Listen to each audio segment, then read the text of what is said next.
Une des maladies de notre génération, une des plus douloureuses, c'est la vieillesse. Je parle pas de quelqu'un maintenant qui a atteint un certain âge. Je parle de quelqu'un maintenant qui se sent dans un état où il a tout essayé. Il pense que c'est perdu. Il pense qu'il n'y a pas de solution. Ah, il a déjà fait ce chemin plusieurs fois. Il a déjà tenté plusieurs fois. Et cette sensation-là dont je vous parle, on peut la ressentir même en étant extrêmement jeune. Il y avait une fois un jeune homme qui avait fait beaucoup d'erreurs et on lui a dit « T'es encore jeune. Toute ta vie elle est devant toi. Tu dois repartir à zéro. » Qu'est-ce qu'il a répondu ? « Mais comment je peux repartir à zéro avec toutes les bêtises que j'ai fait, vu le nombre de fois où j'ai essayé, que j'ai rechuté, que j'ai encore raté. » Il a réussi à se convaincre que c'était perdu. Même si quelqu'un maintenant...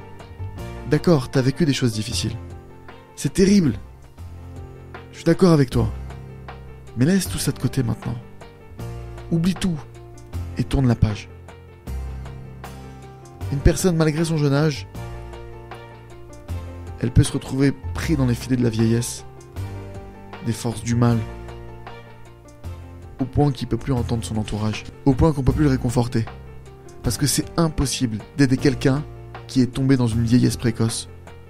Quelqu'un maintenant, quel que soit notre âge, quel que soit l'âge de la personne, quelqu'un qui se considère vieux au sens que c'est trop tard pour lui. Il n'y a plus d'espoir pour lui. Alors qu'il lui suffirait de comprendre l'importance du renouvellement pour réussir à dominer tous ses problèmes. En vérité, il ne faut pas attendre de tomber pour repartir à zéro. Parce que c'est toujours plus dur de se redresser. Un homme, il doit s'habituer à recommencer à zéro à tout moment, d'apprendre à redémarrer, de s'habituer à renaître. Et de cette manière, on aura la force d'oublier le passé, de tout recommencer. Il faut savoir une chose, sache que dès qu'une pensée de renouveau traverse l'esprit de l'homme, le mauvais penchant entre en dépression. Il est paralysé, il perd son souffle. Pourquoi ? Parce qu'il ne peut plus approcher cet homme. Jusqu'à présent, le mauvais penchant, les forces du mal, comment est-ce qu'il nous incite ? Il nous dit, regarde ce que t'as fait, regarde les fautes que t'as commises, regarde les erreurs que t'as fait, c'est fini. Tu pourras plus jamais les réparer, t'es perdu. Et quand un homme il lui répond, attends 2 secondes, de quoi tu parles ? Je viens de renaître, c'est pas moi dont il est question. La personne dont tu me parles, elle existe déjà plus. Je suis une nouvelle personne. Et à ça, les forces du mal elles peuvent rien te dire. À ça, le combat il est fini. Il se trouve que le passé, c'est la seule chose qui puisse faire chuter l'homme. Si un homme il se dit, je tourne maintenant la page. Ce que je vous dis là maintenant, évidemment, mon propos n'est pas de vous dire que ça va être facile. Mon propos n'est pas de vous dire que il n'y aura pas un combat.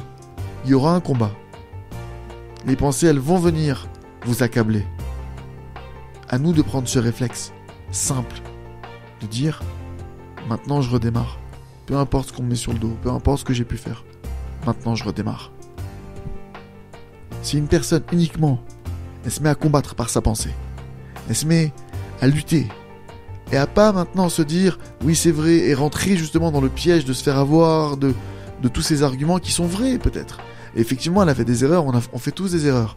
De pas rentrer là-dedans, de se dire, peu importe, je décide à partir de maintenant d'avancer malgré tout, de renaître et de redémarrer. Et je me martèle le cerveau de ces pensées, et je les dis à voix haute.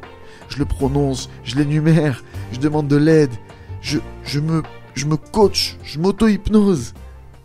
Mais je me laisse pas avoir.